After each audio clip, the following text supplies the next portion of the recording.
पाकिस्तान में सोने के ज़खायर रिकॉर्ड या सेंडेक जो भी आप कह लें, और उसके साथ साथ सिंध में कोयले की सोने की खानें यकीनी तौर पर एक अहम चीज़ है और एक कुदरत का तोहफा है। लेकिन कराची में भी एक तोहफा है और वो है औरंगी प्रोजेक्ट। जी हाँ, औरंगी टाउन प्रोजेक्ट बल्दिया उस्मा कराची, ये ज़बरदस्त महकमा है और सोने की खान है और इसके लिए बड़ी मारा मारी होती है।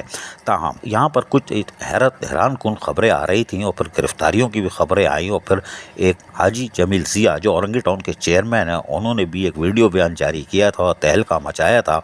लेकिन बहरहाल अब बल्दिया उस्मा कराची की तरफ से 21 अगस्त 2023 को ऑर्डर नंबर 2552 और सीनियर डायरेक्टर जमील फारूकी की दस्तखत से जारी हुआ है, जिसमें आफाक मिर्जा जो ग्रेड 19 के ऑफिसर हैं और वेटिंग ऑफ पोस्टिंग थे, अच्छा चाय पे गुजारा था कोई बात नहीं, उनको प्रोजेक्ट डायरेक्टर औरंगी टाउन बल्दिया उस्मा कराची तैनात कर दिया है। मोहम्मद रिजवान खान जो कि ऑफिसर हैं ग्रेड 19 के और वर्किंग कर रहे थे औरंगी टाउन प्रोजेक्ट पर, उनको ट्रांसफर करके फौरी तौर पर रिपोर्ट करने के लिए कहा है कि HRM में आप बैठें और जमील फारूकी के सामने गाएं जरूर, मैं तुम्हें देखता रहूं कोई बात नहीं। लेकिन बल्दिया उस्मा कराची ने एक बार फिर ये जो कराची में सोने की कान है औरंगी टाउन प्रोजेक्ट, यहाँ पर आफाक मिर्जा ग्रेड 19 के जो ऑफिसर हैं, सीनियर ऑफिसर हैं और वेटिंग ऑफ पोस्टिंग थे, इनको तैनात कर दिया है। अजीज Arif, KBS बलियाती news Karachi.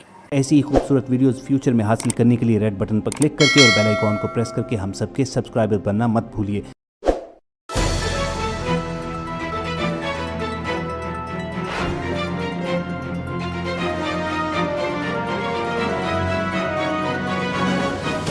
KBS बल्दियाती न्यूज़।